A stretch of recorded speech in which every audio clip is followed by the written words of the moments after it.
손 뒤어가면서 그렇게 벌어야 해. 넌 와이프가 그렇게 힘들게 번 돈으로 술이나 퍼마시고 싶어? 지섭씨가 가게 할 때 많이 팔아준 거 그거 고맙지? 내가 지금 지섭씨 결혼 축하해준 거 가지고 이래? 축하할 때 하더라도 좀 당신 상황에 맞게 해야 할 거 아니야. 아 그래, 주제 파악 못해서 미안하다. 미안해. 아우씨, 야 좀 적당히 쏘아붙여. 적당히 쏘아붙이라고. 어우 진짜. 의리에 죽고 의리에 살던 남편놈, 허세에 죽고 허세에 살던 남편놈. 그놈은 자기가 개털이 되고 나서도 그 버릇을 고치지 못했어요. 스크린 골프, 술집, 식당. 개털이 되기 전 다니던 고가의 가게를 계속 다녔죠. 다니는 건 좋다 이거예요. 그럼 자기 돈으로 하던가요. 왜 거기다가 제 이름과 전화번호를 알려주고 와서는 그놈이 지은 외상값을 제가 갚아야 했습니다. 상상이 가시나요? 아니 여러분이라면 저 상황에 어떻게 하셨겠어요? 그래도요, 저 초반에는 남편이 오죽 힘들까 싶어서 별소리 안 하고 갚아줬습니다. 그런데 그것도 하루 이틀이죠. 한두 달이면 몰라요. 그냥 계속 저 상태였어요. 돈이 없는데 그럼 당연히 자기 형편에 맞게 해야죠. 그렇다고 일을 구하기를 해요? 뭐를 해요? 어머니가 하나 남은 가게에 와서 관리라도 하면서 그걸로 월급 받아가라고 했습니다. 그런데 그것도 싫다고 했어요. 자존심이 상한다나요?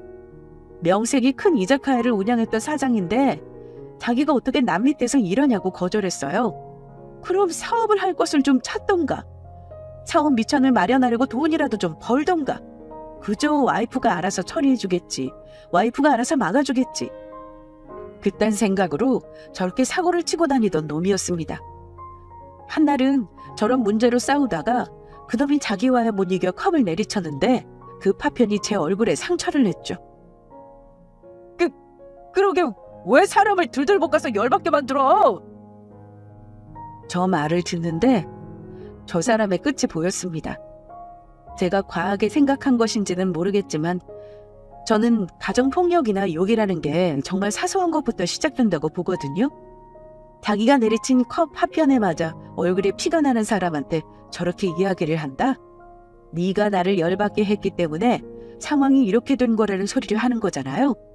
이대로 넘어갔다가는 앞으로 더한 일이 벌어질 수도 있겠다는 생각이 들었습니다. 그래서 저는 아무 말도 하지 않고 남편은 옷가지를 챙겨서 던져줬어요. 내 집에서 나가라고 말입니다. 자기도 놀랐던 건지 그 인간 아무 말도 하지 않고 나가더군요. 그렇게 그놈이 나가고 나서 3개월 정도 별거 아닌 별거처럼 지내기 시작했습니다. 어디서 지내고 있냐 그런 것도 안 물어봤어요. 돈은 없는 것인지 제가 운영하는 가게에 제가 없는 시간에 와서 밥을 먹고 가더군요. 그러던 와중에 또 한 번 일이 생깁니다. 가만히 생각해보면 모든 상황이 다 저와 그놈이 이혼하게 되는 과정이었네요. 그러니까 네 엄마랑 내가 다 생각해서 주는 거야. 너희들 모두에게 똑같이 주는 거니까 너희가 알아서 잘해봐.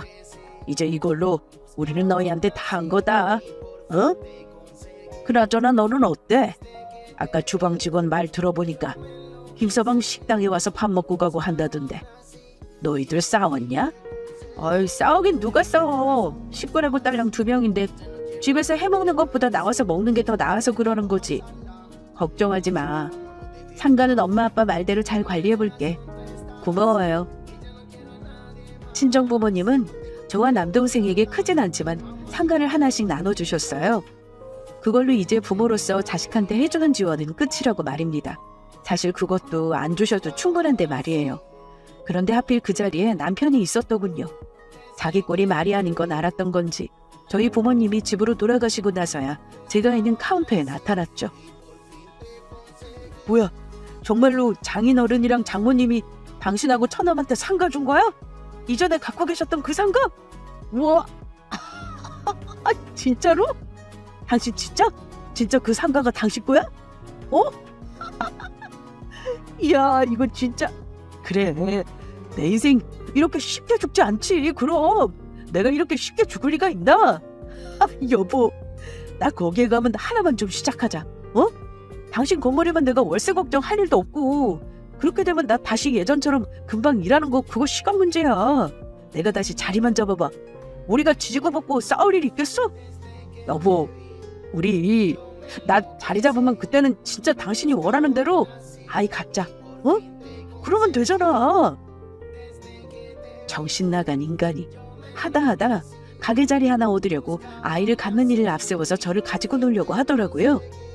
자기한테 상가에 자리 하나만 내주면 바로 정관 수술한 거 풀겠다고 말입니다. 정말이지. 정이 뚝 떨어졌어요. 말 그대로 뚝 말입니다. 저도 모르게 그 자리에서 남편한테 이야기했어요. 이혼하자. 뭐라고? 이혼하자고.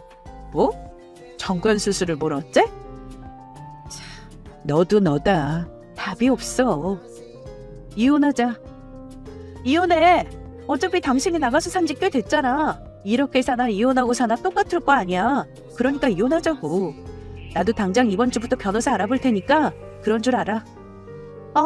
머리 아파. 나가. 밥 다 먹었잖아. 밥값 낼 거야? 낼 돈은 있니? 나가. 나가라고. 뜬금없는 저의 이혼 통보에 그놈은 벙찐 채 가게 밖으로 나갔어요. 가게 이모님들은 제게 다가와 무슨 일이냐고 묻고 가족 같은 분들인지라 그분을 붙잡고 펑펑 울었네요. 그 다음 날부터였을 겁니다. 시댁 식구들이 하루가 멀다고 저를 찾아온 게 말이에요. 하루는 시어머니가 찾아오더니 그 다음 날은 시누이, 그 다음 날은 형님까지 다들 와서 한다는 말이 뭐였는 줄 아세요? 그래도 가족인데 가게자리 하나만 줘. 응? 우리가 다시 일어서야 할 거 아니겠어? 월세는 안 받을 거지? 그래도 가족인데. 한 명도 빠짐없이 뻔뻔했어요. 분명히 남편놈한테 제가 이혼을 통보했다는 얘기를 들었을 텐데도 모르쇠하고 와서는 자기네들 가게자리 하나만 달라고 조르더군요. 그렇게 찾아와서 조르는데도 제가 아무런 반응이 없자 시댁 인간들 포함 제 남편놈은 제가 운영하는 가게 앞에 죽치고 앉아있기 시작합니다. 말도 안 되는 팻말을 들고 말이에요. 일방적 이혼 통보. 여보, 돈이 없으면 당신 남편이 될 수 없는 거야? 아가, 돈이 없으면 나는 이제 네 시어머니가 아니냐? 저 말을 적으면서 자기들끼리 창피하지 않았을까요? 가게에 출근하자마자 저런 꼴을 하고 온 식구가 죽치고 앉아있는데 별 수 있나요? 그대로 경찰 불렀습니다. 그것들이 저희 가게에 올 때마다 제게 전화를 하고 찾아올 때마다 경찰을 불렀어요. 물론 경찰분들한테 너무 죄송했죠. 이혼하고 나서 해당 지구대 경찰관님들께 감사했다고 죄송했다고 커피를 사들고 갔습니다. 하지만 이혼 도장을 찍기 전까지 저희 가게며 제가 살고 있는 집에는 거의 경찰관들이 함께 있어요. 와, 당신 진짜 이럴 거야? 이혼이 그렇게 쉬워? 내가 너한테 이혼을 왜 당해야 하는데? 내가 바람을 피우기를 했어? 내가 그럼 내가 너를 때리기를 했냐? 뭐를 했냐? 뭔데? 대체 뭐냐고? 누가 당신이 나 때렸대? 바람? 그래, 차라리 당신이 바람을 피웠거나 뭘 했으면 이렇게까지 짜증이 나지는 않았을 것 같아. 차라리 그랬으면 짜증이 나지를 않겠어. 정확히 얘기해줄까? 잘 들어. 내가 당신이랑 이혼하는 건 당신이랑 당신 식구들 때문이야. 그렇게 잘난 척하면서 우리 친정 부모님이랑 나 무시하고 그 난리를 치더니만은 이제 와서 가족 운운하면서 가게를 달라고 해? 그리고 가게 하나 내주면 정관 수술을 풀겠다고? 나는 네 그런 거지 같은 마인드 때문에 이혼하겠다고 한 거야. 너는 이 결혼 생활에 있어서 단 한 번도 진심인 적이 없었어. 알아? 네가 나한테 이 결혼에 진심이었으면 너는 나한테 그딴 소리 못했어. 나랑 헤어지고 너 혼자 어디 가서 노름이나 하고 살던 아니면 네가 그렇게 죽고 못 사는 친구들이랑 살던 알아서 해. 나는 더 이상은 너랑 너희 집 식구들 보면서 살고 싶지 않으니까. 안 가니? 또 경찰차 타고 끌려서 갈래? 그래! 간다 가! 아이고, 핑계같지도 않은 핑계 대면서 나랑 이혼하려고 하나 본데. 그래, 건물 하나 더 생겼다 이거지. 그래. 너 그거 알아? 이혼하면서 네 명의로 된 거 그것도 내가 재산분할 요구할 수 있어? 어디 한번 해보자 그래. 끝까지, 정말 끝까지 그 인간은 자기 나 잘났다였습니다. 그러면서 자기가 이혼하면서 재산분할로 돈도 챙길 거라고도 했죠. 하지만 그렇게 되었다면 제가 사연을 보냈을 리가 있겠어요? 결혼하고 내내 그 인간이랑 살면서 제가 가장 노릇해온 것, 그놈이 사업 말아먹으면서 제가 시댁이며 그놈 뒤치다거리 한 것들, 그게 당연히 내세워졌죠. 그러면서 위자료는 제가 받았습니다. 재산 분할이요? 턱도 없었죠. 그놈이 이 이혼을 하면서 가져간 건 그 잘난 몸뚱아리와 골프채였습니다. 그리고 땡! 아무것도 없었어요. 이혼을 하는 순간까지도 그 인간은 제가 매정하고 나쁜 사람이라며 저를 원망했지만 저는 할 만큼 했는걸요. 그 사람이 할 만큼 다 하고 나니 미련도 아쉬움도 미안함도 아무것도 없어지더군요. 그렇게 저는 그놈과 그 지긋지긋한 시댁 식구들한테서 벗어날 수 있게 되었습니다. 진작에 끝났어야 할 것을 제가 너무 질질 끌었던 거죠. 지금 저는 혼자 사는 삶으로 돌아와서 너무나 행복하게 그리고 멋지게 살아가고 있습니다. 오히려 이혼을 한 게 제 인생에 긍정적 영향을 끼쳤어요. 나를 정말로 사랑하게 되었거든요. 그러면 저는 이만 글을 마쳐야겠네요. 슬슬 운동하러 가야 해서 말입니다. 그럼 지금까지 제 이야기를 들어주신 여러분께 감사 인사를 드리며 저는 이만 글을 마칠게요. 모두 좋은 주말 보내세요. 안녕하세요. 저는 30대 중반 결혼 3년 차에 아이 없이 이혼한 주부이자 직장인입니다. 이혼 사유야 당연한 말이지만 남편을 비롯한 시댁과의 갈등이 원인이었고요. 아이 없이 빠르게 이혼을 결정한 건 신의 한 수였다고 생각하고 사는 중입니다. 이혼하고 나서 저는 친정에 들어오지 않고 직장 근처 작은 투룸으로 독립했어요. 저는 친정에 오빠가 하나 있는데 저 이혼한 그 해에 결혼했습니다. 오빠 결혼 앞두고 있는 그 해 제가 가족들 다 모인 김에 한번 이런 말을 한 적이 있었습니다. 엄마, 아빠, 우리 집 제사 말이에요. 이제 오빠도 결혼하는데 없애버리는 게 어때요? 추석이랑 설날에도 그냥 가족끼리 여행 가거나 밖에서 밥 한 끼 먹는 게 좋을 것 같아요. 친정집 제사는 추석 설날 차례 지내는 거 빼고 7월에 할아버지 할머니 제사를 몰아서 한 번에 지냅니다. 엄마는 많지 않은 제사임에도 하고 나면 힘들어하세요. 제가 예고도 없이 친정집 제사를 없애자고 하는 말에 부모님과 오빠는 처음에 황당해했습니다. 수진아, 네가 이혼한 게 너네 시집에 대어서 그런 건 알겠는데 우리 집은 달라. 너희 시댁처럼 제사가 많지도 않고 전부 여자가 준비하라고 하지도 않잖아. 아빠도 그렇고 나도 그렇고 다 같이 도와가면서 하는데 갑자기 우리 집 제사를 없애라니. 그리고 그건 아빠랑 내가 결정할 문제지 지금 네가 이래라 저래라 할 문제는 아니야. 장가가는 날짜 받아놓은 오빠가 갑자기 꼰대 같은 발언을 하길래 제가 그랬습니다. 내가 이렇게라도 말 안 하면 아무도 제사를 없애겠다는 생각 안 할걸? 그리고 오빠랑 아빠가 뭘 얼마나 도와줬다고 그래? 그럴 거면 아예 엄마랑 내가 하던 일을 바꿔서 해보지 그래? 그렇게 해도 도와준다는 말이 나오나 보자. 그럼 엄마한테 물어볼게. 제사 지내는 거 엄마는 준비하면서 행복해? 정말 하고 싶어서 하는 건지 엄마 입으로 솔직히 말해봐. 아마 오빠와 아빠는 엄마가 당연하게 받아들이는 일이었고 불만이 없다고 생각했을 겁니다. 그런데 엄마가 진지한 표정으로 이렇게 말했습니다.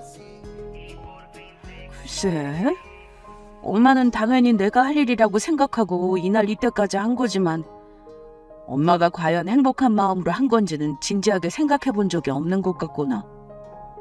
수진이 덕에 이렇게 생각해 볼 기회를 갖게 되네. 솔직히 말하면 엄마는 집안 대소사 챙기는 건 즐거운 마음으로 한다고 했어. 그런데 제사 지내는 건 참 힘들고 스트레스였던 것 같아. 명절 연휴에 제사 끝내고 나서 아파서 들어누운 적도 많고 제사 안 지내는 다른 집들은 명절을 고스란히 즐기는 거 보고 부럽더라. 솔직히 말해 엄마는 명절이 즐거웠던 적이 없어. 엄마가 하는 말을 듣고 오빠와 아빠는 갑자기 말이 없어졌습니다. 거 봐. 오빠랑 아빠는 몰랐지? 나도 시집가서 겪어보고 엄마 마음 겨우 생각해보게 된 거야. 오빠, 어떡할래? 우리 집 제사 많지 않은 거 나도 알아. 그렇지만 1년에 몇 번 안 되는 즐거워야 할 명절을 오빠 결혼할 여자가 지옥으로 느끼게 하고 싶어? 잘 생각해봐. 굳이 제사 안 지내도 뭐라 할 사람 없고 그 시간에 가족들끼리 정말 즐겁게 모이는 게 행복한 거야. 그래도 참 다행인 건 우리 친정 분위기는 서로의 의사를 잘 존중해주고 들어주는 분위기였다는 겁니다. 제가 몸담고 있었던 가부장적인 시댁과는 가풍이 달랐어요. 부모님은 진지하게 저의 제안을 고민하시더니만 오빠 결혼 전에 집안 제사를 안 지내기로 결정했습니다. 명절 차례는 엄마가 다니는 절에 맡겨서 제를 올리기로 했다고 하시더라고요. 그것만 해도 어디냐 싶었어요. 엄마는 제사 안 지내면 무슨 큰일 나는 거 아닌가 걱정을 하기도 했는데 지금은 명절 때 아빠랑 골프도 치러 다니시고 그전보다 훨씬 행복하게 지냅니다. 명절을 정말 고스란히 행복한 시간으로 쓰고 계세요. 제가 이혼하고 나서야 친정엄마의 속내를 헤아려 볼 수 있었다는 게 죄송스러울 정도였습니다. 이런 친정과 달리 저는 결혼 첫 해부터 친정과는 너무나 다른 시댁의 가부장적 분위기에 적응을 못했습니다. 가부장적인 가풍도 그렇지만 시댁은 굉장히 검소한 집안이에요. 좋게 포장해서 검소한 거지 못 사는 것도 아닌데 모든 걸 아끼고 낭비하면 큰일이 나는 줄 알죠. 솔직히 말해 어쩔 때는 궁색해 보일 정도로 시부와 시모 둘 다 수전놈입니다. 그런 집안에서 딱 하나 돈을 아끼지 않는 게 있다면 그게 자기 집안 조상들에게 제사상 차려줄 때뿐입니다. 게다가 시어머니는 평생 전업주부로 지내온 분이시고 자식들 잘 키우는 것이 집안 조상을 잘 모신 결과라 생각하고 온 정성을 다하시는 분입니다. 우리 집 자식들 다 잘된 건 내가 조상을 잘 모셔서 그리 된 거야. 너도 우리 식구 됐으면 우리 집 귀신이 될 사람이잖니?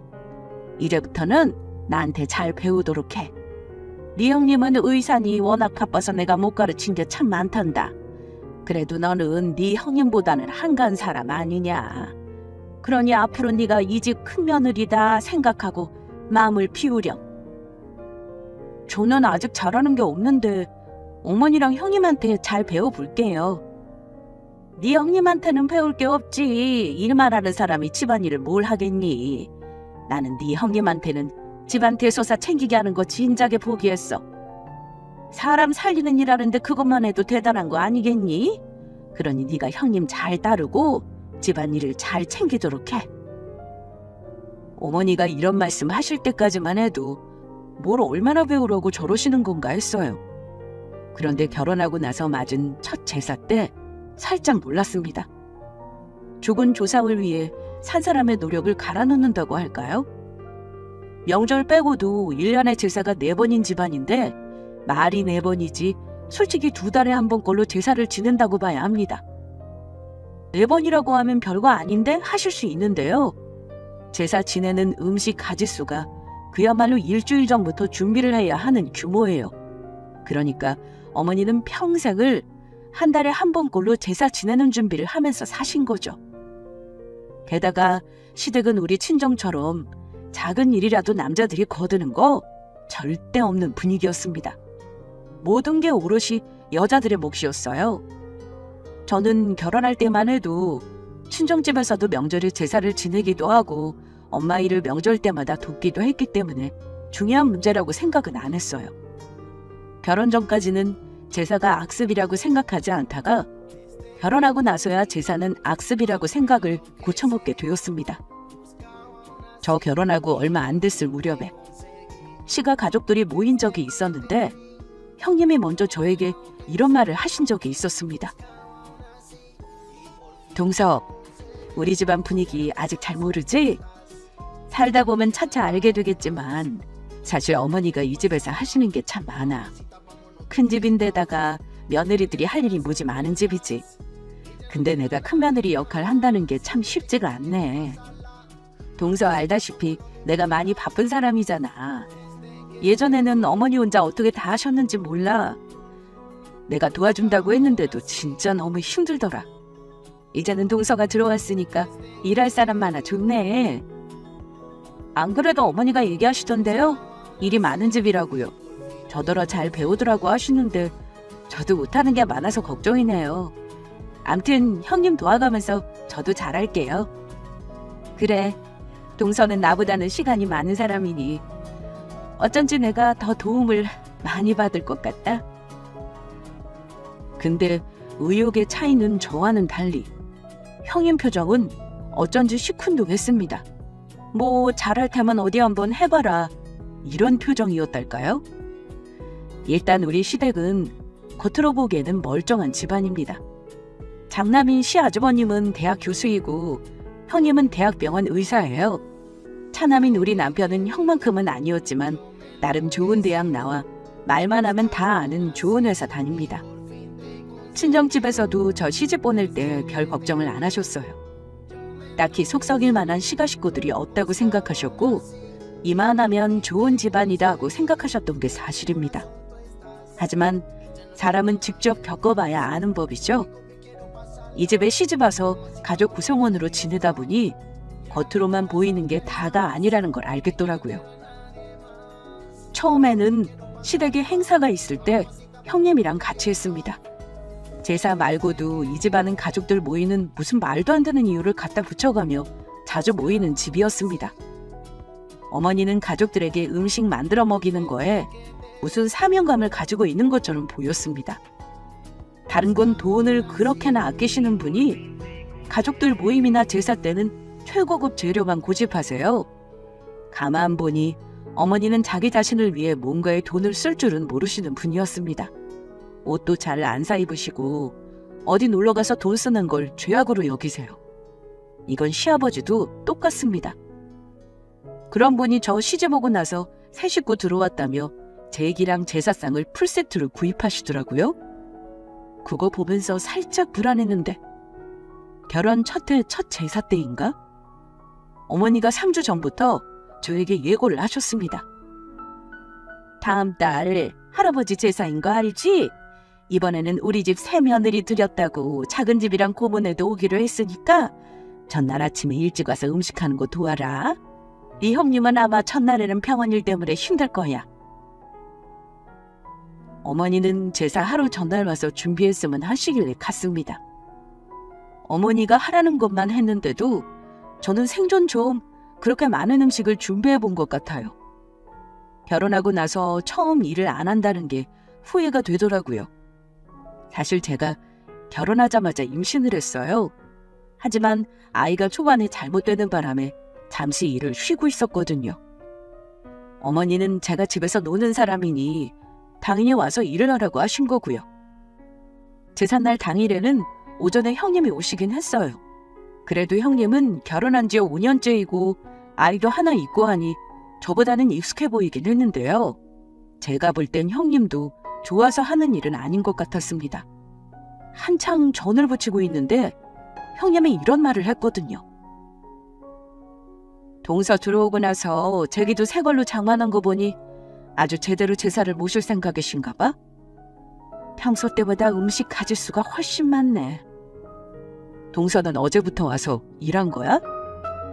네, 실은 저도 이 정도인 줄은 몰랐어요. 형님은 바쁘신데 오늘 어찌 시간을 내셨어요? 의사라고 해도 별거 없어.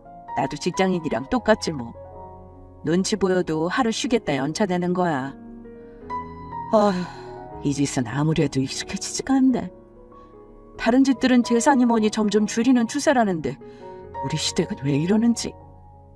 어머니가 제게 풀세트로 사놓으신 거 보고 솔직히 소름 돋았어. 그때 알았습니다. 사실은 형님도 시댁 일이 스트레스였다는 걸요. 제 눈에는 어머니가 의사인 형님을 많이 배려하고 있는 걸로 보였지만 형님 혼자 이 집 며느리일 때는 나름의 고충이 있으셨던 거죠. 그래도 결혼 초반에는 명절이나 제사 때 형님이랑 같이 일을 하긴 했습니다. 형님은 개원의가 아니라 대학병원 의사였기 때문에 사실 평일에는 집안 행사 참석이 많이 어려우셨을 겁니다. 저는 형님과 제가 같은 며느리 입장이기 때문에 한편이라고 생각했고 형님이 일이 있어서 제가 시댁 대소사를 좀 더 챙기더라도 이해하려고 노력했습니다. 시부모님은 굉장히 가부장적 사고방식을 가지고 며느리 도리를 운운하시면서도 저보다는 큰 며느리에게 관대하셨습니다. 아마 의사라는 좋은 직업을 가지고 있어서 시부모님도 큰 며느리는 조금 어려워하신 게 아닐까 합니다. 그에 비해 저는 그나마 다니던 직장도 그만두고 집에서 쉬고 있으니 남편이 벌어오는 돈으로 편하게 산다고 생각하셨을 겁니다. 그러니 집에 무슨 일이 있으면 툭 하면 저에게 먼저 연락해서 일을 거들라고 하신 거죠. 한 해가 가면서 시댁이 1년 동안의 행사를 겪으며 제가 느낀 게 있다면 어머니는 이 짓을 어찌 40년이 가까이 하셨을까 였습니다. 그리고 또 한 가지 느낀 건 어머니는 사명감을 가지고 일을 하시면서도 늘 표정은 밝지 않다는 겁니다. 본인 스스로 굉장히 스트레스를 받으면서 일을 하시는 스타일이었고 며느리들이 성에 차지 않게 일을 하면 못마땅해 하시며 신경질을 많이 내셨어요. 저는 일하면서 어머니 눈치를 보는 일이 많아졌고 형님은 바쁘다는 핑계로 점점 더 시댁에 발걸음을 하지 않기 시작했습니다. 솔직히 말해 시댁 일로 남편과 싸우는 일도 자주 있었어요. 결혼하고 보니 남편은 뼛속까지 시댁 사람이지 제 편이 아니었습니다. 당신네는 왜 이리 제사가 많은 거야? 아니 제사만 지내는 거면 말도 안 해. 대체 가족 모임은 무슨 말도 안 되는 구실까지 만들어가면서 왜 이리 많이 하는 거야? 우리 친정도 제사 지내는 집안이라 나 어느 정도 이해는 하려고 했는데 좀 너무한다 싶어. 매번 어머니는 이런 거 어찌 혼자 다 하셨대? 남자들은 먹기만 하고 여자들은 밥도 굶어가면서 일하는 것도 이해가 안 간다. 형님이 바쁜 게 부러울 정도야. 나도 집에서 그만 쉬고 일해야 할까 봐. 우리 어머니는 혼자서 몇십 년을 하셨어. 너는 며느리인데 돕는다고 생각 말고 네 일이라고 생각해야지. 우리 형수야 워낙 바쁘잖아. 그러면 당신이 당연히 거들어줘야지. 아니 거둔다고 생각 말고 그냥 당신 일이라고 받아들여. 그러면 하면서도 짜증 안 날걸? 저는 남편의 말이 기가 막혔습니다. 내 일이라고 생각하라니요. 결혼 전에 이런 분위기라는 거 알았다면 저는 결혼 안 하는 걸 진지하게 고려했을 겁니다. 그게 무슨 말도 안 되는 억지야? 당신네 집 제사가 왜 내 일이야? 어머니가 시켜서 하는 거지. 형님도 마찬가지야. 이런 일을 좋아서 하는 며느리가 대한민국에 있을 것 같아? 암튼 나도 힘들어. 어느 정도 끝에야 나도 좋은 마음으로 하지. 시댁 코앞에 붙어 살면서 일주일이 멀다 하고 불려다니고 한 달에 한 번씩 손님 치르고 2달에 한 번씩 제사 지내는 게 보통 일이야? 난 이렇게는 못 살아. 나도 바로 재취업할 거니까 그런 줄 알아. 너는 편하게 살 기회를 네 손으로 차버리는구나. 남편이 벌어다 주는 돈 가지고 편하게 사는 걸 다 부러워하는데 입 닫고 하기 싫다고 취업하겠다고? 참, 누가 들으면 시댁에서 중노동하는 줄 알겠네. 남편이 어떤 스타일인지 짐작이 가시나요? 아무리 연애 때 잘한다고 해도 결혼하니 이렇더군요. 본인이 보고 자란 건 절대 바꿀 수 없다는 걸 그때 알았습니다. 저는 아이를 가질 준비를 하고 있었지만 2년이 넘어가도록 아이가 잘 들어서지 않았고 결국은 마음 편히 생각하고 직장에 다시 복귀하기로 결심했습니다. 그런데 제가 이직을 위해 한창 취업 준비를 하고 있을 때 기어이 일이 터지고 말았습니다. 어머니가 저와 남편에게 할 말이 있다고 같이 식사를 하자는데 왠지 느낌이 불길하긴 했습니다. 근데 어머니가 식사 내내 몸이 안 좋다. 이제는 눈도 안 보여서 일을 못하겠다.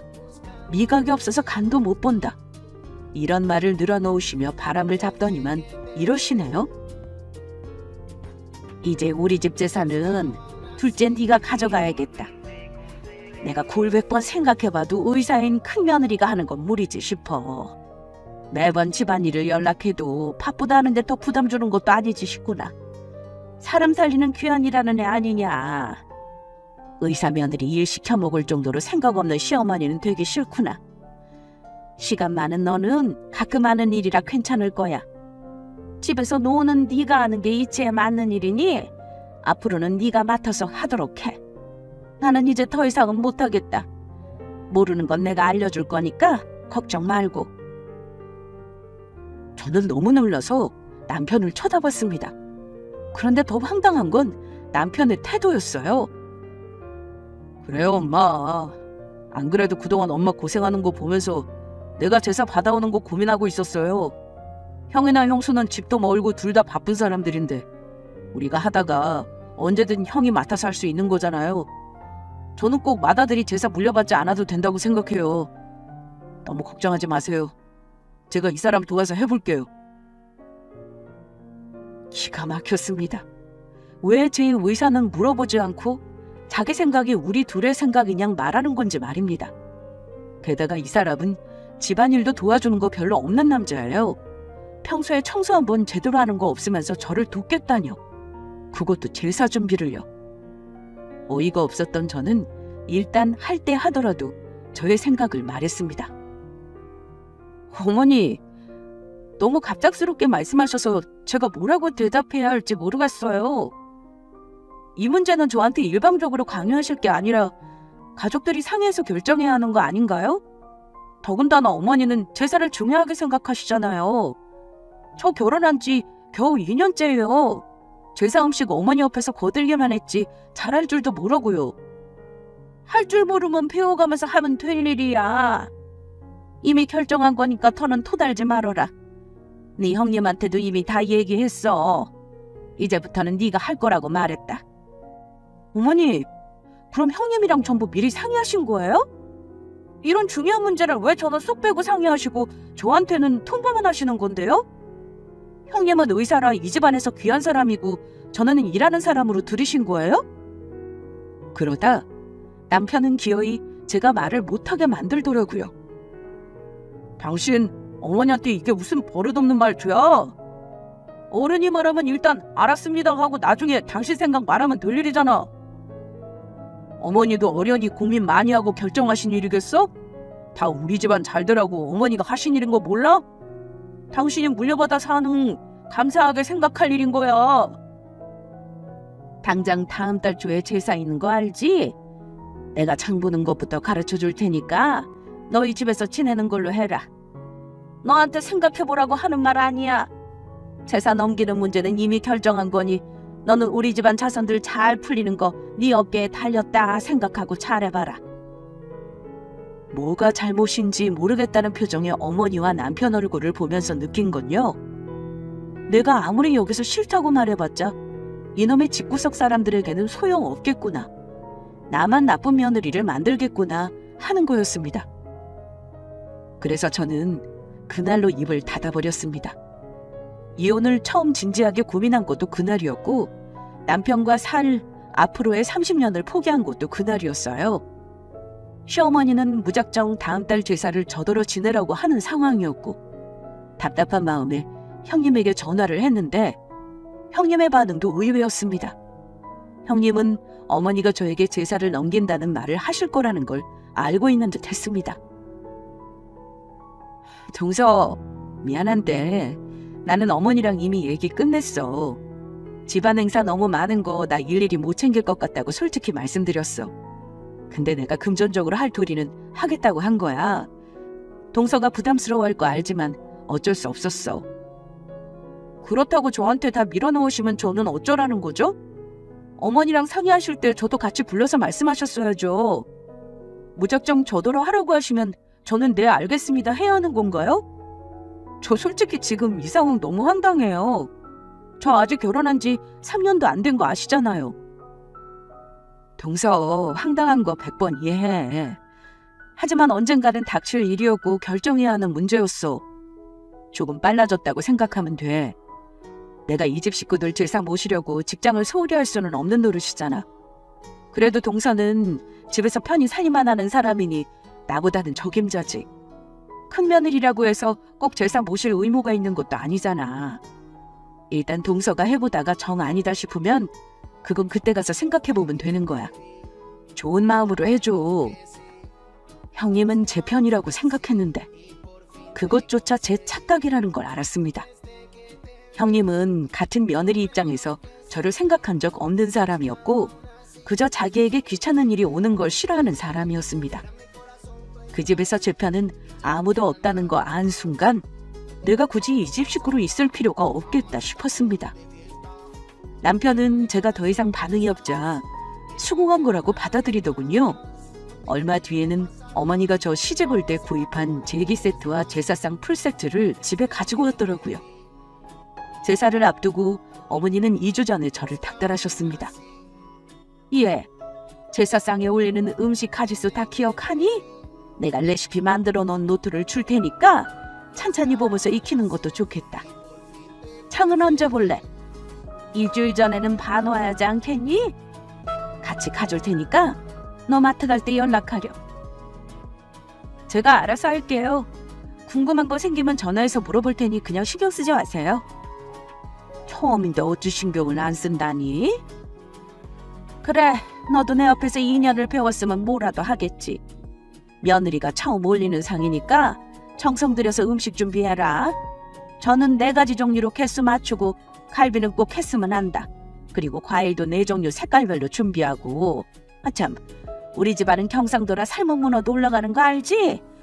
또 뭐가 있더라? 어머니는 저에게 제사 음식 가짓수를 일일이 말하면서 챙기라고 하셨습니다. 듣기만 해도 언제 저걸 다 준비하나 싶어 숨이 막혔습니다. 그러다가 번뜩 머릿속에 이런 생각이 스치더라고요. 내가 왜 음식할 걱정을 하고 있지? 어차피 이 집 식구 사표낼 거 결심한 거 아닌가? 강제로 떠넘겨받은 제사인데 음식 장만하는 걸 왜 고민하고 있지? 그래서 저는 제 방식대로 제사상을 차리기로 했어요. 내 방식대로 차례상 근사하게 한번 차려드리고 멋지게 이 집 며느리 사표 내야겠다 결심했습니다. 어머니는 제사를 앞두고 하루 걸러 하루 전화해 저에게 잔소리를 하셨습니다. 뭘 준비해야 한다는 둥, 무슨 음식은 꼭 올라가야 한다는 둥 똑같은 잔소리를 매일 하시길래 걱정 마시라고 하고 다 차려놓겠다고 했습니다. 그랬더니 전화기 너머에서도 굉장히 흡족해 하시는 게 느껴졌어요. 그래, 네가 더 이상 싫다고 안 하고 받아들여주니 참 기분이 좋구나. 그래, 나도 더 이상 잔소리 안 할 테니 정 모르겠다 싶은 거 있으면 연락 타오. 어머니는 말을 그렇게 하시면서도 제가 못 믿어오셨나 봅니다. 여전히 간섭질을 멈추지 못하고 거의 매일 전화를 하셨네요. 정확히 제삿날 전까지도요. 솔직히 말하면 그 즈음 저는 제사 준비로 바쁜 게 아니라 재취업 준비로 바쁜 나날을 보내고 있었습니다. 남편은 제가 재취업 준비한다는 걸 못마땅히 했기 때문에 따로 말은 하지 않았습니다. 어차피 남편과 갈라서게 되면 일은 해야 하는 거니까요. 그리고 지인을 통해 변호사 사무실 소개를 받아 상담도 다녀도 왔어요. 저 같은 경우에도 이혼 소송이 가능한 건지 알아봤습니다. 저는 이제껏 바람이나 도박, 폭력만 이혼 소송의 사유가 되는 줄 알았습니다만 변호사 말로는 요즘 저 같은 이유로 이혼하겠다고 오는 분들이 꽤나 있다고 하는 겁니다. 배우자 외 그 식구들에게 제사를 강요받는 것도 이혼 사유가 된다는 새로운 사실을 알았네요. 다만 제가 부당한 대우를 받았다는 증거는 필요하다고 하길래 그동안 어머니가 저에게 보낸 문자, 남편과 말다툼하던 녹취록, 형님이 저에게 보낸 문자 등등을 전부 정리해 놓았습니다. 남편은 제사를 가져오면 저를 돕겠다는 말을 한 사람이지만 역시나 전혀 도와주는 건 없었어요. 그럴 사람이면 평소에도 집안일을 같이 했겠죠. 기대도 하지 않았기에 놀랍지도 않았네요. 남편은 제삿날이 다가오면서 의아하다는 듯 묻더라고요. 당신 제사 준비할 거 마트 가서 장은 본 거야? 우리 엄마는 일주일 전부터 준비하시던데 당신은 아무것도 안 하고 있는 것 같아서 말이야. 제대로 준비하고 있는 거 맞지? 제가 너무 태평해 보여서 제대로 준비하는 게 맞는 거냐 묻더라고요. 제삿날 오전에도 음식 준비를 안 하는 거 보고 불안했나 봅니다. 걱정 마. 내가 다 알아서 할 테니까. 당신은 이따 퇴근하고 어머니랑 아버님 모시고 오면 돼. 일찍 올 필요 없고 시간 맞춰서 와.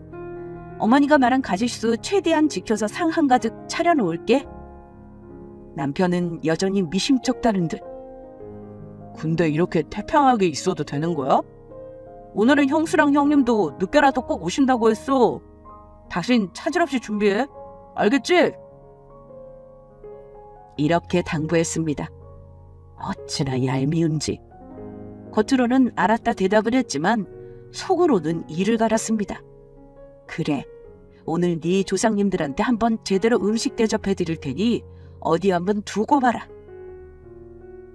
어머니는 아니라 다를까 이른 아침부터 전화해서 아침에 미리 와서 제가 잘하는지 보시겠다는 거 제가 간신히 뜯어말렸습니다. 저는 자리를 박차고 일어나 제사상을 꺼내 정돈하고 어머니가 원한 가지수대로 제기를 꺼냈습니다. 그리고 어머니의 제사 음식 레시피 노트를 꺼내어 음식 준비를 시작했습니다. 빨리 끝내자는 생각으로 오전부터 시작한 일은 생각보다 수월하게 끝났습니다. 저는 준비한 음식을 모두를 제기 위에 깔끔하게 올려놓고 외출 준비를 했어요. 원래 제삿날에는 어머니가 화장도 진하게 못하게 하고 옷 색깔이랑 양말 색깔도 정해주시지만 저는 결혼 전 출근하던 때 입던 불편한 원피스를 꺼내 입었습니다. 그리고 볼일을 보기 위해 외출을 했습니다.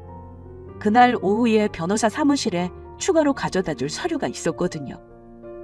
변호사 사무실에 들러 이혼소장 제출 일을 상의하고 나서 저는 미루고 미루던 일을 했습니다. 바로 부동산에 들린 건데요. 제 명의로 된 전셋집이라서 내놓으려고 갔어요. 언제 빠질지는 모르지만 최대한 빨리 빼달라고 했습니다. 저야 이혼 소송하면서 남편과 한 집에 있을 생각은 없었고 친정에 가 있으면 되니까요. 남편과 같이 살던 신혼집은 제가 결혼 전에 거주하고 있던 전셋집이었고 집을 사서 나갈 때 빼기로 한 거라 남편 돈이 하나도 들어가지 않은 집이었으니 남편 동의는 필요 없었습니다. 제가 이렇게 이혼 준비를 차근차근 하는 동안 남편은 의기양양해서는 제가 이 집 며느리로 해야 할 일들을 매일 읊어댔었죠. 남편이 그럴수록 저의 이혼 생각은 점점 더 확고해졌고요. 그날 모든 볼일을 마치고 집에 들어가려는데 시간이 벌써 6시가 넘었더군요. 남편에게 마침 전화가 왔는데 가족들 데리고 집으로 가는 중이라고 하더라고요. 저도 서둘러 집에 들어가 나머지 준비를 마쳤습니다. 제가 귀가하고 나서 얼마 후 요란하게 식구들이 등장하는 소리가 나더라고요. 어머니는 집에 들어서면서부터 이러셨습니다. 아니, 채사 지내는 집에서 어찌 음식 냄새가 하나도 안 난다니? 그러자 남편과 시부가 하는 말이 들리더라고요. 어허이, 며느님이 알아서 어련히 잘 해놨겠지. 어디 오늘 우리 둘째 며느리 솜씨 좀 볼까? 그래요, 엄마. 오늘 아침에 집사람이 일찍 일어나서 준비하더라고요. 얼른 들어가시자고요. 아니, 근데 얘는 시부 먹어왔는데 어찌 나와보지를 않아? 예, 우리 왔다. 너 준비 잘하고 있는 거냐? 이러면서 들어오시더군요. 저는 휘적휘적 현관으로 걸어나가 오셨냐며 인사를 했습니다. 저는 거실에 상을 차려놨는데요. 우리 집은 현관에서 좁은 복도를 지나야 거실이 보이는 구조예요. 저는 어머니가 묻는 말에 대답도 하지 않았습니다. 준비 잘했냐고 묻는데 왜 대답이 없는 거냐? 어디 보자. 음식은 얼마나 잘했는지 볼까? 제 나름 정성껏 준비했는데 어머니 상에 차실지는 모르겠어요. 준비는 다 해놨으니 술 올리고 절만 하면 돼요. 그런데 시부모님과 남편은 거실에 차려진 제사상을 보더니만 다들 한동안 말이 없었습니다. 약속이라도 한 듯 다들 아무 말이 없었고 얼마간의 정적에 흐르더군요. 잠시 후 그 정적을 깬 건 어머니였습니다. 아니, 저게 뭐니? 얘, 너 지금 무슨 짓을 해놓은 거야? 어? 저게 대체 무슨 꼴이야? 너 설마 지금 시어른들 앞에 놓고 놀려먹는 거냐? 내가 살다 이런 꼴은 처음 본다. 응? 시어머니는 기가 막혀하며 저에게 물었습니다. 남편은 어이없어하며 화를 냈어요. 당신 저거 뭐야? 미치겠다 진짜. 당신 지금 저걸 제사상이라고 차려놨어?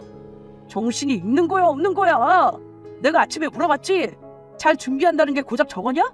우리 부모님 엿먹이려고 아주 작정을 했구나. 예상했던 반응이었고 저는 담담하게 말했습니다. 왜? 어머니가 원하시는 거 다 차려놨잖아. 안 보여? 저기는 갈비, 잡채, 그리고 전 4가지 종류랑 과일도 제일 좋아 보이는 거. 뭐가 문제야? 음식의 절 하나, 사진의 절 하나. 어차피 매한가지 아닌가? 때깔 좋은 사진으로 골라서 코팅까지 했는데 정성을 무시하는 거야? 기왕 차려놓은 거니까 절은 해야지. 제 말을 듣더니만 어머니는 뒷목까지 부여잡으며 아이고, 너를 믿은 내가 등신이지. 우리 조상님들 노여하시겠다. 이게 다 뭐야? 당장 치워라. 어찌 할 짓이 없어서 시부모를 농락해? 세상에, 음식 사진을 제기에 올려놓다니 이게 무슨 꼴이야? 대한민국에 너 같은 며느리는 없어. 시어머니는 노발대발 하시더니만 제기 위에 올려놓은 사진을 걷어 제 앞에 던지셨습니다. 저는 이제 때가 왔다 싶어 참았던 말을 쏟아냈습니다. 어머니는 몸 버려가면서 제사상 차리면서 행복하셨어요? 전혀 아니잖아요. 상 차릴 때마다 예민해져서는 며느리들 쥐잡듯이 잡고 혼자 부득부득 하신 이유가 뭐예요? 조상 덕에 자식들 잘된 거라고요? 근데 잘된 자식이 어머니 말 안 따르고 제사도 안 모시려고 하잖아요. 어머니 아들도 안 하는데 며느리인 제가 왜 이 짓을 해야 하는지 모르겠어요. 뭐야? 너 지금 시어미가 한 일을 하찮다고 생각하는 거냐? 시대가 바뀌면 어머니도 바뀌셔야죠. 조상덕이라고요? 제사 때문에 이 사달이 나서 불화가 생기는데 무슨 조상덕을 본다는 거예요. 명절에 그냥 여행 가고 가족끼리 행복하게 지내는 게 조상덕 보는 거지 이런 꼴 하는 게 조상덕이에요? 조상덕 보는 집은 명절에 해외여행 가고 조상덕 못 본 집만 명절에 차례 지낸다는 말 못 들어보셨나 봐요? 어머니, 아버님, 그런 제사는 악습이에요. 애초에 돈으로 족보 산 상놈들이 돈질을 한다고 만든 게 지금 제사 차례상 아닌가요? 어머니네 조상님도 따지고 보면 그럴걸요? 그러자 시아버지가 상놈 소리를 듣고 노여워하시더라고요. 너 지금 말 다 했냐? 상놈이라니! 우리 집안을 무시하는 게 아니면 이런 짓은 못하지. 차라리 싫다고 하지 그랬냐? 긴 말할 거 없다. 나는 제사 안 지내겠다는 며느리 필요 없어. 니들 이혼해라. 만약에 이혼 안 한다고 하면 내가 내 놈을 호적에서 파버릴 거니 그런 줄 알아. 아버지, 일단 이혼보다는 이 사람 제가 단단히 혼내놓을게요. 일단 오늘은 형 오기 전에 돌아가시죠. 제가 형은 오늘 오지 말라고 할게요.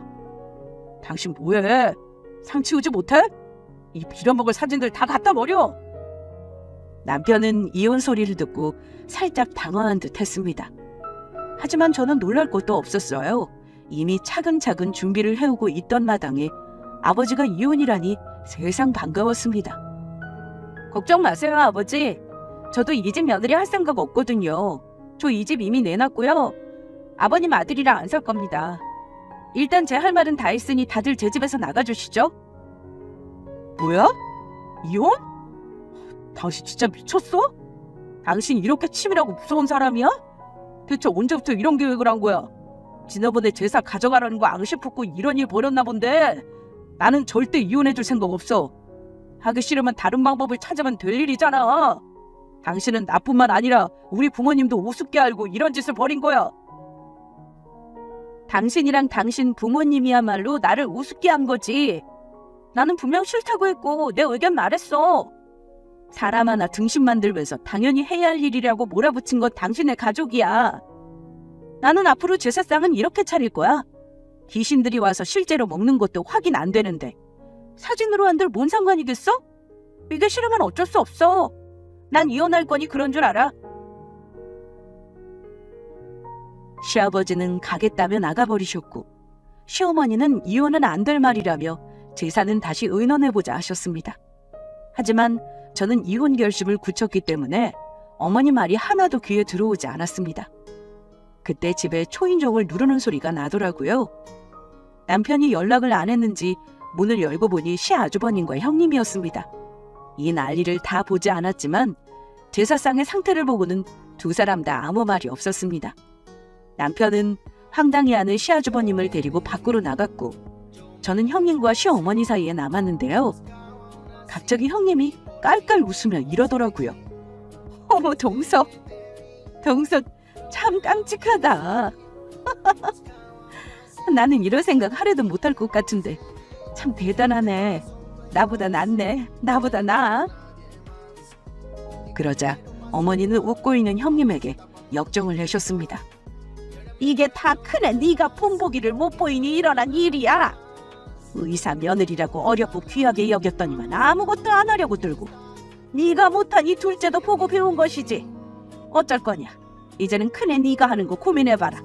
시어머니는 끝까지 포기를 못하고 이제는 형님에게 저런 소리를 하더라고요. 하지만 우리 형님은 제 편도 아니고 어머니 편은 더더욱 아니고 만만한 분도 아니었습니다. 어머니, 어지간히 하세요. 지금 그런 소리 할 때가 아니잖아요. 이놈의 제사 때문에 아들 둘 이혼시키고 싶지 않으면 제발 정신 차리셔야겠네요. 아무튼 저는 그냥 오늘 가보렵니다. 동서는 알아서 하고 싶은 대로 처신해. 나는 상관 안 할게. 형님은 그대로 자리를 떠나버렸습니다. 어머니는 저에게 잔소리를 한참 하셨지만 이혼할 거라고 결심하고 들으니 들을만 하더라고요. 얼마 후 남편이 들어와 시모를 모시고 나갔고 저는 그날 남편과 밤새도록 말다툼하며 싸웠습니다. 그리고 내린 결론은 남편은 이혼을 못하겠다는 거였어요. 그래서 저는 결국 이혼 소송을 할 수밖에 없었습니다. 한 집에 살며 얼굴 보고 소송할 수는 없는 노릇이라 남편에게 나가달라고 했습니다. 하지만 남편이 순순히 절대로 나갈 사람이 아니었어요. 저는 그러거나 말거나 집 나가고 나서 계약서 보여주고 이사 날짜 알려줬습니다. 그랬더니만 짐 싸서 나가더라고요. 아이도 없고 잃을 게 없는 저는 이혼이 하나도 무섭지 않았고 결국 우리 부부는 소송 이혼으로 짧은 결혼 생활을 종지부를 찍었습니다. 이후 2년이 넘는 시간이 흐른 지금 저는 예전보다 좋은 조건의 직장에 다니며 혼자 싱글의 삶을 즐기고 있습니다. 이혼한 거요? 남들은 이혼하고 힘들다는데 저는 좋기만 합니다. 명절에 시댁에 안 가는 게 너무 좋아서 혼자 웃기까지 했어요. 제사니 뭐니 죽은 사람들 상 차려주고 음식에 절하는 거 안 해서 너무 좋았습니다. 나중에 들으니 형님도 결국 애 데리고 이혼했다고 하는데 왜 이혼했는지 뻔히 예상이 되더군요. 그 집안에서 먼저 탈출한 제가 의사인 형님보다 더 똑똑했다고 생각하고 있습니다. 저는 이렇게 생각해요. 힘들게 상다리 부러지도록 다 먹지도 못하는 음식 만들면서 고부갈등 부추기는 명절은 없어지고 조촐하게 맛있는 음식 먹으면서 조상한테 감사하는 마음으로 지내는 명절은 좋은 것 같은데 왜 이게 어려울까요? 며느리들 입장에선 왜 남편 집 조상을 위해 노동을 해야 하는 건지 도대체 이해가 안 갑니다. 명절에 가족들이 한자리에 모여서 돌아가신 양반들 기린다고 자식들 잘 되는 것도 아니고요. 물가 비싼 그 명절에 모여서 다들 고생하고 스트레스 받고 예민해져서 싸우고 돈 날리고 이게 악습 아니면 대체 뭐가 악습일까요? 구독자분들도 다들 고민해 보셨으면 합니다. 저의 이혼 스토리는 여기까지입니다. 저와 다른 의견이시더라도 너무 비난은 하지 않으셨으면 합니다. 저 같은 사람도 있다는 걸 이해해 주시기 바라며 저의 이야기는 여기서 마치겠습니다. 감사합니다. 안녕하세요. 저는 현재 서울에 거주 중인 30대 후반의 여자입니다. 봄이 되니 벚꽃도 만개하기 시작하고 여기저기서 들뜬 기분에 사람들의 모습이 보이기 시작하죠. 날씨가 좋아질수록 기분도 괜히 들뜨고 사랑하는 사람과 함께 이것저것 놀러 다니기 참 좋은 날씨 같아요. 결혼 생활을 잘 유지했다면 남편과 함께 드라이브도 가고 벚꽃 축제도 갈 생각에 들떠 있었을 텐데 안타깝게도 현재 저는 이혼을 한 상태입니다. 이혼을 한 게 안타깝기보다는 이 좋은 날에 사랑하는 사람 한 명이 없어서 혼자 적적히 길을 걷고 있는 제가 촬영하게 느껴져서요. 하지만 뭐 그런 똥차 같은 인간 옆에 있으니 이렇게 혼자서 화려한 싱글로 입는 게 100번, 1000번 낫다고 생각을 합니다. 그리고 뭐 똥차 보냈으니 곧 있으면 벤츠같이 멋진 남자가 제 옆에 나타나주겠죠? 제가 오늘 여러분께 들려드릴 이야기는 제가 왜 이혼을 하게 됐는지 그리고 결혼 생활 내내 저를 들들 볶아댔던 시누이 아니 그 못돼 먹은 기집애한테 어떻게 복수를 했는지 그 이야기를 들려드리려 합니다. 처음 쓰는 글이라 재미가 있을지 잘 모르겠지만 그래도 끝까지 잘 들어주세요. 내 동생, 나한테는 세상에 단 하나뿐인 내 가족이야. 내가 자기한테도 몇 번 이야기했었지만 우리 엄마 아빠 그렇게 돌아가시고 나서 나랑 여동생 단둘이서만 열심히 살아왔어. 나랑 우리 동생한테 다른 친척들? 전혀 단 한 명도 그 누구도 우리 도와준다고 한 적 없었어. 하기야 어렸을 때는 그저 서로 왔는데 커서 생각해보니까 그 사람들도 어쩔 수 없었겠구나 싶기도 하더라. 그랬을 것 같아. 돈을 남기고 간 것도 아니고 빚만 잔뜩 남겨놓고 갔는데 그런 사람들 자식을 누가 거두고 싶겠어? 그래서 나랑 우리 지영이랑 둘이서 손 꼭 잡고 일단 살아야 되겠다 싶어서 고아원이 어디예요? 여기서 물으면서 그렇게 찾아갔어. 우리 좀 키워달라고. 내가 너무 얘기가 진지해졌지. 미안. 그냥 나는 자기랑 절대 가볍게 만나는 거 아닌 거거든. 나 너랑 결혼하고 싶어. 그런데 너한테 이것저것 내가 어떻게 살아왔고 어떤 환경에서 자라왔는지 그런 것도 다 알려주고 싶었어.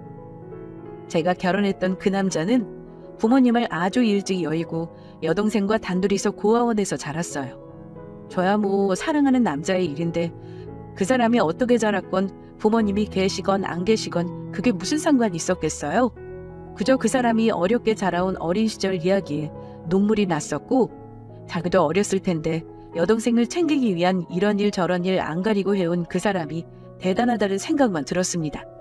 그리고 저희 부모님도 전 남편에 대해서 호의적이셨어요. 그렇게 어려운 환경에서도 동생 잘 키워내고 자기 공부도 열심히 해서 좋은 회사에 취직했다는 게 정말 대단한 일이라고 말입니다. 아이고 걱정하지 마. 사돈될 분이 일찍 세상을 떠나셨지만 우리가 자네 앞에 나타난 거 아닌가? 뒤늦게나마 부모님 생겼다고 생각하고 우리도 자네가 그냥 사위가 아니라 우리한테 큰아들 하나 생겼다고 여기는 거니까 너무 어려워 말고 에헤이 왜 눈물을 흘리고 그러나 좋은 날에 우리 잘 지내보자고. 감사합니다 아버님. 감사합니다 어머님. 저 정말 잘하고 이 사람이랑 잘 사는 모습 보여드리면서 실망시켜드리지 않을게요. 정말 감사합니다. 저희 부모님은 제 전남편에게 당신들이 친부모는 아니지만 네 인생에서 없었던 버팀목이 되어주겠다라는 말씀까지 하시면서 그 인간을 다독여 주셨습니다. 결혼 허락을 받던 그 당시에 눈물을 펑펑 흘리며 감사하다, 잘 살아보겠다 다짐을 했던 그놈은 신혼여행을 다녀오고 난 뒤부터 그 약속을 깨버렸습니다. 신우이가 언제 나오나 궁금하셨죠? 지금부터 나오니까 다들 사이다라도 한 잔씩 앞에 가져다 두시고 이야기 들으시는 걸 추천드릴게요. 전 남편이나 신우이 어떤 그 어린 여자나 제 속을 있는 대로 다 뒤집어 놓았습니다. 어머 언니, 유럽은 어때요? 좋아요? 유럽은 진짜 잘생겼다던데 어때요? 언니는 좋겠다. 오빠랑 신혼여행으로 유럽도 다녀오고. 차차. 미안해요. 애들이 나 집 이사했다고 하니까는 집들이 한번 하라고 하도 상황을 들이려서. 쏘리. 제가 이따가 한번 싹 치울게요. 어차피 오늘은 언니랑 오빠 신혼여행 다녀와서 힘들어서 밥도 밖에 나가서 먹을 거 아니에요? 두 분이 오붓하게 나가서 먹고 와요. 내가 먹은 건 치워놓을게요. 보기만 그렇지 우리 그렇게 많이 어지르고 놀진 않았어요. 신혼여행에서 행복한 시간을 보내고 집으로 돌아온 그 순간부터 제 앞에 지옥이 펼쳐지기 시작했습니다. 신혼집의 주인은 당연히 신혼부부 아닌가요? 그런데 주인 없는 그 집에 누군가 먼저 들어와 있더군요. 네, 그건 바로 신우이였습니다. 문을 열고 들어가는데 현관 입구에서부터 쾌쾌한 술 냄새와 음식 냄새, 그리고 널브러진 수건이며 여기저기 굴러다니는 술병까지. 저는 순간적으로 저와 남편이 집을 잘못 들어온 건 아닌가 했어요. 그런데 거실에서부터 이어지는 긴 복도를 따라 나타나는 건 그 여자였습니다. 신우이요. 지금도 그 당시만 생각하면 어이가 없어서 웃음이 나올 것 같아요. 신우이는 헝클어진 머리칼, 잠옷바람으로 터덜터덜 걸어나와 저희를 마주했습니다.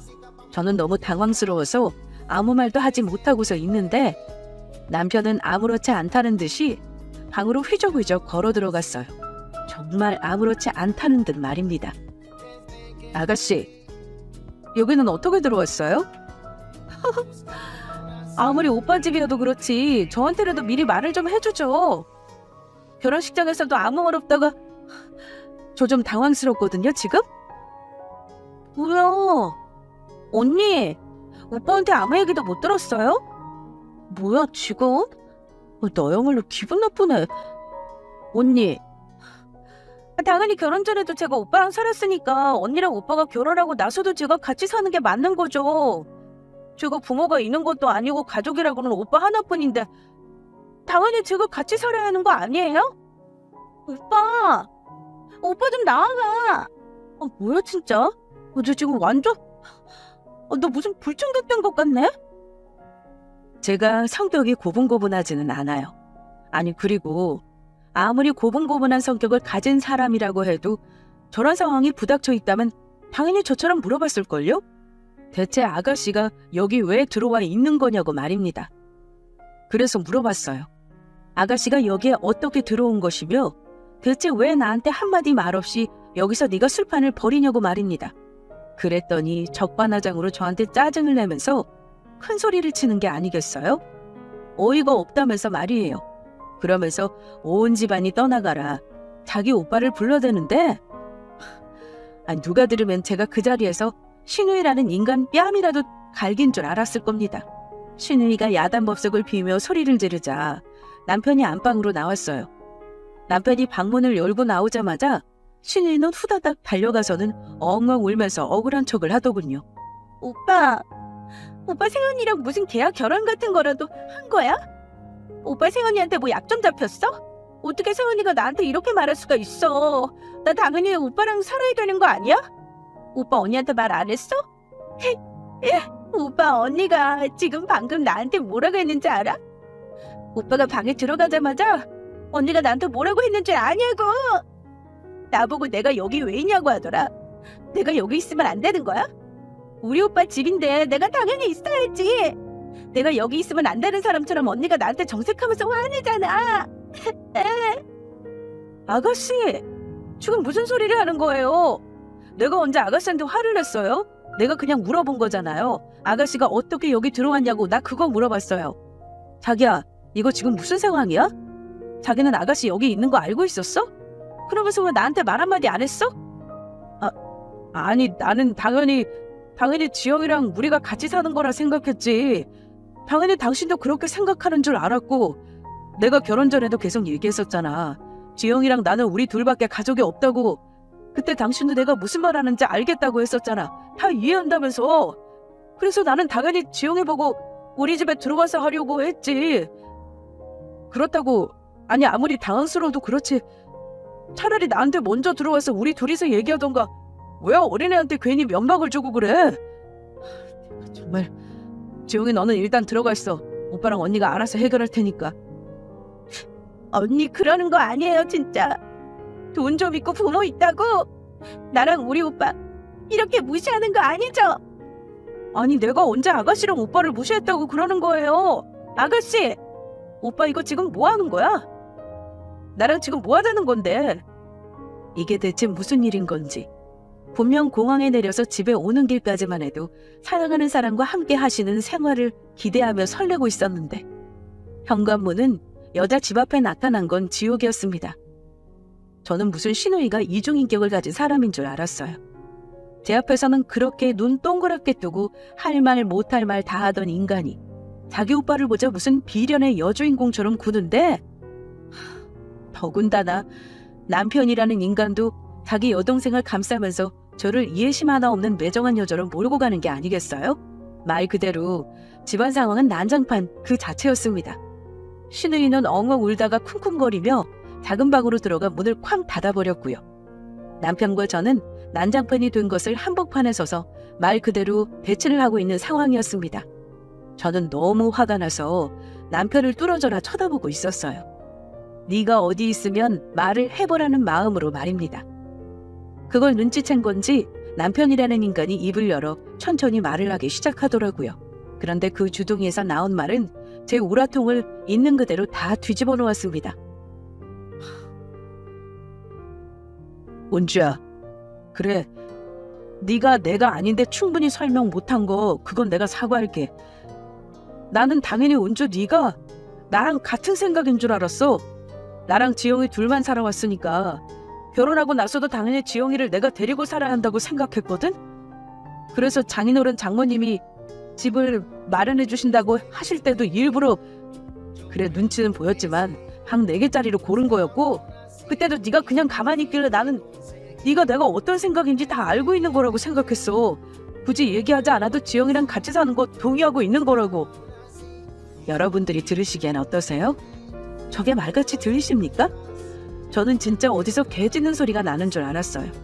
자기가 말은 안 했어도 제가 그 생각을 알아챘을 거라고 생각했다뇨. 제가 무슨 초능력자도 아니고 남이 하는 생각을 제가 어떻게 합니까? 어쩐지 돈을 쓰는 데 있어서 검소한 편인 그 남자가 신혼집을 고르는 데는 굳이 방 4개짜리가 무조건 있어야 한다고 조건을 내걸었었거든요. 그때 당시에는 그래 신혼에 로망이 있었나 보다 하고 넘겼습니다. 그리고 신혼집은 저희 친정 부모님이 해주셨어요. 제가 외동딸인지라 하나밖에 없는 딸 결혼해서 잘 살길 바라셨거든요. 친정이 경제적으로 여유가 있는 편이라 부모님이 해주시는 집 염치였지만 덥석 받았습니다. 그런데 친정 부모님이 저 잘 살라고 해준 집을 자기 여동생 데리고 사는데 마음대로 쓸 줄은 몰랐네요. 남편이 저를 진정시키겠다고 이야기하면 할수록 저는 더 화가 났습니다. 내가 무슨 초능력자야? 오빠가 어떤 생각을 하는지 어떤 마음인지 그거를 내가 어떻게 알아? 그리고 적어도 이런 문제는 결혼 전에 정확히 펼쳐놓고 나랑 상의를 했었어야 하는 거 아니야? 나한테 상의 한마디 없이 너도 당연히 나랑 생각이 같을 줄 알았다. 이렇게 말하고서 나만 이상한 여자 만들면 되는 거야? 그리고 아가씨도 그래. 내가 아가씨가 여기 들어와 있는 것도 솔직히 기분 나쁜데 100번 1000번 양보해서 나도 아직 발 안 들여놓은 신혼집에 아가씨가 먼저 들어와서 생활했었다고 치자. 그냥 생활한 것도 아니고 뭐하니까 우리 신혼여행 기간 내내 친구들 불러서 놀고 먹은 것 같은데 내가 이걸 지금 이해해줘야 되는 거야? 뭐? 언니랑 오빠는 나가서 외식하고 오라고? 내가 치우고 있겠다고? 우리 오기 전에 아무것도 안 한 것처럼 치우고 있었어야 하는 게 당연한 거 아니야? 나였으면 미안해서 치웠을 것 같아. 아무것도 안 한 것처럼. 그런데 무슨 어린애도 아니고 집은 개판을 만들어 놓고서 왜 자기한테 뭐라고 하냐고 화내고서 울면서 들어가 버려? 오빠가 한번 생각을 해봐. 내가 이걸 이해해줘야 되는 거야? 내가 사과해야 하는 거야? 여러분, 제가 말한 것 중에 틀린 말이 있습니까? 저는 착한 아내 착한 올케 노릇을 할 생각 없었습니다. 할 말은 하고 아닌 건 아니라고 정확히 짚고 넘어가야죠. 제가 저렇게까지 따지고 들면 성을 높이자. 남편도 주춤하는 듯 했어요. 작은 방에 처박혀서 엉망 우는 소리에 크게 내던 신우이도 울음을 뚝 그쳤죠. 알고 있었습니다. 신우이가 작은 방 안에서 저희가 무슨 대화를 하는지 귀 기울이고 있었다는 사실을 말이에요. 그리고 신우이의 눈물이 거짓이라는 것도 알고 있었죠. 들어보신 분들은 아실 거예요. 어린아이들이 눈물도 안 나오는데 엉엉 우는 소리만 내는 그런